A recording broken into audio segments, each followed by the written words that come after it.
Everyone, আমার একটি নতুন ব্লগে আবার আপনাদের অনেক অনেক স্বাগত জানাই। আজকে রবিবার, সকাল এখন 10টা বাজছে। আজকে সকাল সকালই দুপুরের রান্নাটা বসিয়ে দিয়েছি। আজকে একটু হোয়াইট পোলাও বানাচ্ছি, তার সাথে বানাবো ডিমের কারি। সকাল সকাল হালকা ব্রেকফাস্ট করেই সৌমিক আর ওম চলে গেছে সুইমিংয়ের ক্লাসে। এখন এইদিকে আমি রান্নাটা করে নিচ্ছি। জানেন তো, আমাদের এখানে সূর্যগ্রহণ আছে। 1979 সালে এর আগে কানাডাতে প্রথম পূর্ণ সূর্যগ্রহণ করছিল। আবার এত বছর পর কালকে হবে। আমাদের যাওয়ার খুবই ইচ্ছা ছিল। নাইগ্রা ফলস থেকে নাকি খুব সুন্দর দেখা যাবে, তো ওখানে আগে থাকে স্লট বুক করতে হচ্ছে। সৌমিকের সাইড ভিজিট ছিল 7 তারিখে, আজকেই চলে যাওয়ার কথা ছিল। সেটা এখন পোস্টপন্ড হয়েছে এবং সেটা কালকেই জানা গেছে। এখন চেক করে দেখলাম কালকে রাত্রিরেই এখন আর কোনো স্লট পাওয়া যাচ্ছে না, তাই এবার তো আর যাওয়া হলো না। তবে ওমদের জানেন তো, স্কুল থেকে সূর্যগ্রহণ সম্পর্কে অনেক কিছু তথ্য দিয়েছে। সূর্যগ্রহণ আসলে কি সে সম্পর্কে পড়িয়েছে, তার পাশাপাশি সবাইকে কিভাবে সতর্ক থাকতে হবে সব কিছুই বলেছে। বাচ্চারা যাতে এই দিনটা আনন্দ করতে পারে তার জন্য আজকে এখানকার সমস্ত স্কুল ছুটিও দিয়ে দিয়েছেন।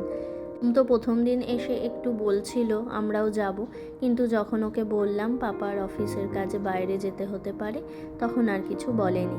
তবে এই সূর্যগ্রহণটা সোমবার পড়াতে 3 দিন পর পর ছুটি পাহাতে বহু মানুষ কিন্তু দূর দেশেও পাড়ি দিয়েছে।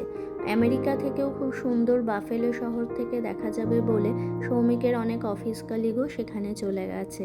কালকে সূর্যগ্রহণ আছে বলে ফ্রিজ আমার প্রায় ফাঁকা, শুধু আজকে ডিম ছিল বলে ডিমের কারি করে দিচ্ছি। এই সপ্তাহে আর কোনো ননভেজের আইটেম আনিনি, না সূর্যগ্রহণের পরে যাব বলেই। তবে আজকে একটু গ্রসারি শপিং করতে যাব ইন্ডিয়া মার্কেটে। আমাদের এখানে পাশাপাশি অনেক মার্কেটই আছে, কিন্তু সব কিছু তো ওই মার্কেটে পাওয়া যায় না। আমাদের ইন্ডিয়ান অনেক কিছু জিনিস থাকে যেগুলো আমাদের ইন্ডিয়ান মার্কেট থেকেই কিনতে হয়। আজকে তাই ইন্ডিয়া মার্কেট যাব আর আপনাদেরকে দেখাবো আমরা ইন্ডিয়া মার্কেট থেকে কী কী নিয়ে আসি, সেখানকার দ্রব্যমূল্য কীরকম। আজকে এই ডিম কারি ছাড়া আর কোনো পদ নেই বলে রাইসটা একটু অন্যরকমভাবে করেছি। রাইসটা খেতে কিন্তু খুব ভালো লাগে, আপনারা বাড়িতে বানিয়ে দেখবেন।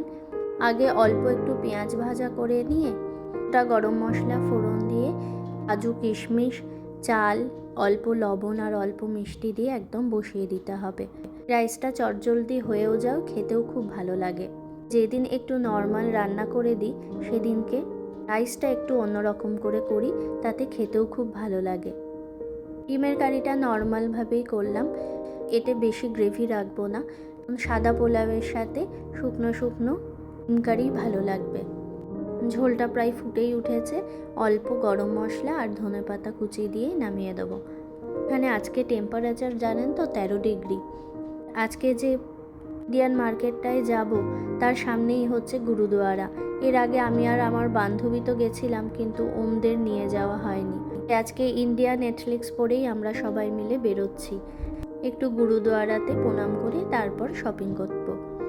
আজ এতদিন পর গরমকালের জামা কাপড় পরে কি যে আরাম লাগছে কি বলবো। এখানে জ্যাকেটটা আমাদের সর্বসাথী, এখানেই যাই না কেন জ্যাকেট আমাদের ক্যারি করতেই হয়। যে কোনো টাইমে কানাডার কিন্তু ওয়েদার চেঞ্জ হয়ে যায়। এই গুরুদুয়ারার অপোজিটেই হচ্ছে এই ইন্ডিয়ান মার্কেটটা, এর নাম পঞ্চবটি। দোকানটায় আমি ফার্স্ট টাইম দেখলাম গুজরাটিদের প্রচুর আইটেম এখানে পাওয়া যায়। মানে মেথি শাক, ঝিঙে, ছোট ছোট উচ্ছে, শিম, এই সবগুলো এই সব দোকানেই পাওয়া যায়। কানাডার লোকাল মার্কেটে পাওয়া যায় না। এখানে এলে এই সব সবজিগুলো অবশ্যই আমি নিয়ে যাই। এখানে পটল পাওয়া যাচ্ছে, পটল আর এই ভিন্ডির প্রচুর দাম, উপায় নেই, এখান ছাড়া আর কোথাও পাওয়াই যায় না। তো দাম হচ্ছে 450 গ্রামের দাম 380 টাকা। গাঁদা ফুল পাওয়া যাচ্ছে, এই এরিয়াটাই আছে। ডাবের জল, ফুচকার একটা স্টল আছে যেখানে ফুচকা ছাড়াও দই ফুচকা, পাপড়ি চাট পাওয়া যাচ্ছে, আখের রসও পাওয়া যাচ্ছিল, দেখলেন। এখানকার পটল আর ভিন্ডি বা ঢ্যাঁড়সের মতো অন্য কোনো দোকানে কিন্তু আমরা পাই না। এখান থেকে অল্প হলেও নিয়ে যাই। ওমকে দেখেছেন, মিতাংশ যা যা উঠাচ্ছে নেবে বলে ও তার সাথে সাথে নিচ্ছে, কিন্তু এই মিষ্টি জেলি ক্রিম বিস্কিট কিচ্ছু খায় না, তাও ওর নেওয়া চাই। এই ইন্ডিয়ান স্টোরগুলোতে এসে ওমের খুব আনন্দ হয়, মনে করে যেন ও সত্যি ইন্ডিয়া চলে এসছে। যত লোক থাকে সবারই সাথেও হিন্দিতে কথা বলতে পারে, ছুটে ছুটে এদিক ওদিক ঘুরে বেড়াতে পারে, এটাই ওর আনন্দ। এখানে প্রচুর স্ন্যাক্স পাওয়া যাচ্ছে খাওয়ার জন্য, নিমকি, মাছরি, বিভিন্ন ধরনের চানাচুর, জিলিবি, পাঁপড় সব কিছু পাওয়া যায়। আমরা তাই বিকেলবেলা যে স্ন্যাক্সগুলো খাই চায়ের সাথে এখান থেকেই নিয়ে যাই। টেনিয়ার এই কেকগুলোও নিয়ে যাই। ওম এই কেক ছাড়া আর কোনো কেক খায় না। তারা দেখুন থেপলা, মেথির পরোটা, আলুর পরোটা সব কিছু পাওয়া যাচ্ছে। এখানে আবার কচুরি, সিঙাড়া, চাটনি সমেত পাওয়া যাচ্ছে। একটা কচুরির দাম 153 টাকা। পোখলা, হোমমেড পেঠা, প্যাঁড়া এগুলোও পাওয়া যাচ্ছিল। এবার এসে গেছি ফ্রোজেন সেকশানে। এখানে দেখুন রসকুডরি, বরবটি গুলোও কিন্তু ফ্রোজেন হিসেবেও পাওয়া যাচ্ছে। আমের পাল্পও দেখতে পেলাম, তবে এইবার নিলাম না, নেক্সট বার নেব ভাবছি। ফ্রোজেন সজনে ডাঁটা নিয়ে নিলাম, অনেক দিন শুক্তো খাইনি, তবে দাম প্রচুর। 40 গ্রামের দাম 202 টাকা। ছোট ছোট বিরিয়ানির মশলা, কেওড়া ওয়াটার, রোজ ওয়াটার এসবগুলো পাওয়া যাচ্ছে। এছাড়া দেখুন আমাদের দেশের যত শ্যাম্পু, সাবান সব কিছু পাওয়া যাচ্ছে। আজকে মাটকা কুলফি দেখতে পেয়ে দুটো নিয়ে নিয়েছি। দিকটাতে আছে প্রচুর বাসন, যেগুলো ইন্ডিয়া থেকে আসে। আমি আজকে জানেন বিছানা পরিষ্কার করার একটা ঝাড়ু নিয়ে নিয়েছি। এখানে শালপাতাও দেখতে পেলাম। শালপাতার 25 পিসের দাম 923 টাকা মতো। বাটিগুলোর 50টার দাম 600 টাকা। সব জিনিসগুলো যেহেতু ইম্পোর্ট করে আনা হয়, এই সব প্রাইসের ওপর কিন্তু আবার ট্যাক্সও বসবে। এই আপনাদের বিলে দেখাচ্ছি। এখানে বিভিন্ন ধরনের শ্যাম্পু, তেল, লোশন, ভেজলিন সব কিছু আছে। এখানে রেডিমেড কিছু খাবারের সেকশন এটা, ইডলি, ধোসা। এই প্যাকেটগুলো 500 গ্রামের, এর দাম হচ্ছে 250 টাকা। তাড়াতাড়ির সময় এগুলো খুব কাজে আসে জানেন তো, জাস্ট জল দিয়ে গুলেই ব্যাটার তৈরি হয়ে যায় আর ফটাফট তৈরি হয়ে যায়। এখান থেকে একটু সাবু, ঠাকুরের মিছরি এগুলো নিচ্ছি। এখানে মূলত আমাদের আসতে হয় মুড়ি আর চিঁড়েটা নেওয়ার জন্য। বিভিন্ন ধরনের আমরা যেরকম স্পাইসেস বা মশলা খাই, অন্য কোনো দোকানে ওরকম পাওয়া যায় না। এখানে তো সব ম্যাক্সিমাম মানুষই সবাই ওই সেদ্ধ সেদ্ধ কিংবা স্যালাড খায়, তাই খুব একটা আমাদের ইন্ডিয়ান স্পাইসেস পাওয়া যায় না। ইন্ডিয়া মার্কেট থেকে এগুলো নিয়ে যায়। ঠাকুরের জন্য একটু ধূপকাঠিও নিয়ে নিই এখান থেকে। আর এখানে সৌমিককে দেখেছেন, ও আসে শুধু মিষ্টি কেনার জন্য আর স্ন্যাক্স এখান থেকে এক গাদা করে নিয়ে যাওয়ার জন্য। এখানে আমাদের ইন্ডিয়ার মতো কাজু বরফি, জিলিবি, লাড্ডু, সন্দেশ অনেক ধরনের ভ্যারাইটির মিষ্টি পাওয়া যায়। ঠাকুরের পুজো দেওয়ার জন্য আমাদের তো একটু কাঁচা সন্দেশ ধরনের মিষ্টির দরকার হয়, তখন এই ইন্ডিয়ান স্টোরগুলো থেকেই কিন্তু নিতে হয়। এখানে দেখুন কি সুন্দর সুন্দর সন্দেশ পাওয়া যাচ্ছে। এক এক ধরনের মিষ্টির দাম এক এক রকম, তবে ওই ধরুন 400 গ্রামের দাম 500 থেকে 700 টাকা মতো। বিভিন্ন ধরনের চাল পাওয়া যাচ্ছে, খিচুড়ির আলাদা, ইডলির আলাদা। এছাড়া আমাদের নর্মাল সোনা মাসুরি, বাসমতি রাইসের বিভিন্ন ধরনের ভ্যারাইটিস থাকে। এখানে আবার হোলি সেলও দিচ্ছে এই রাইসটাই। অনেক বছর ধরে দিল্লিতে থাকার দরুনই আমরা বাসমতি রাইসকে অভ্যস্ত, তো এখানেও আমরা বাসমতি রাইসটাই খাই।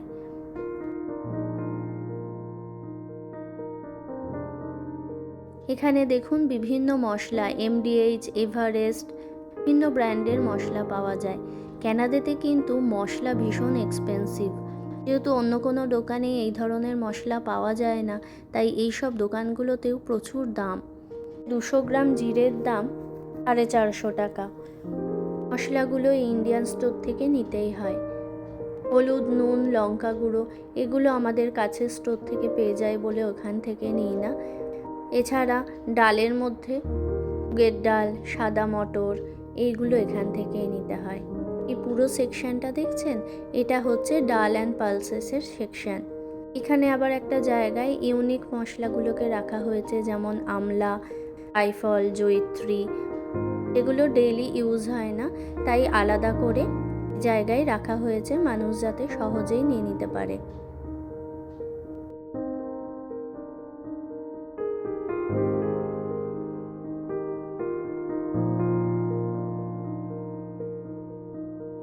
এটা সুজি, বেসন, আটার সেকশন। এগুলো কিছুই নিচ্ছি না আমি, তো মুড়ি আর চিঁড়েটা নিয়ে নিয়েছি। এখন প্রায় 7টা বাজছে। এবার বাড়ি যাওয়ার পথে। এদিকে কি রোদ দেখেছেন এখনো পর্যন্ত। বাড়ি আমরা এসে গেছি। এবার আপনাদের দেখাই কি কি নিলাম আজকে। ধোসার একটা ব্যাটার নিয়ে নিয়েছি, তাড়াতাড়ি যাতে জলখাবার হয়ে যায়। অনেক দিন ঘুগনি খাওয়া হয়নি, তাই একটু সাদা মটর নিয়ে নিয়েছি। জিরে নিয়েছি 200 গ্রাম। ঠাকুরের মিছরি নিয়েছি। ওমের একটা ছোট্ট প্যাকেট নিয়েছি বিস্কিটের। ছোটো দানার সাবু পেয়েছি, সামনেই নীলষষ্ঠী, তার জন্য। আমও নিয়ে নিয়েছি 2টো। ফ্রোজেন সজনে ডাঁটা নিয়ে নিয়েছি, জানি না এর মধ্যে গুণ কতটা থাকবে। আখের গুড় নিয়ে নিয়েছি রান্নাতে দেওয়ার জন্য আর একটু আচার বানানোর জন্য। এটা একটা রসুনের আচার সৌমিক কিনেছে, আর কিনেছে পান মশলা বেনারসের। আবার পরের ওই মুখ শুদ্ধি সৌমিক প্রচুর পরিমাণে খায়। এটা হচ্ছে তিলের খাজা। একটা ফুচকার প্যাকেট নিয়ে নিয়েছি, রেডিমেড, যেগুলো ফ্রাই করা হয়। এছাড়া সৌমিক প্রচুর পরিমাণে স্ন্যাক্স কিনেছে, একটু চানাচুর, সেও ভাজা, গাঁঠিয়া। এই চানাচুরটা আবার খুব মিষ্টি মিষ্টি খেতে। সন্ধেবেলা একটু স্ন্যাক্সের জন্য এগুলোও নিয়েছে। এছাড়া নিয়েছে পোহা মানে চিঁড়ে, আর নিয়েছে 1 প্যাকেট মুড়ি। বিছানা পরিষ্কার করার একটা ঝাড়ু কিনেছি বলছিলাম, সেইটা এটা। একটা বিরিয়ানি এসেন্স নিয়ে নিয়েছি, দেখবো, এটা প্রথমবার ট্রাই করব। এটা দিলে আর কোনো কেওড়া জল বা গোলাপ জল কিছুই দেওয়ার দরকার হবে না। এই সবগুলো কিনে আজকে বিল হয়েছে $85 মতো, মানে ধরুন 5200 টাকা মতো।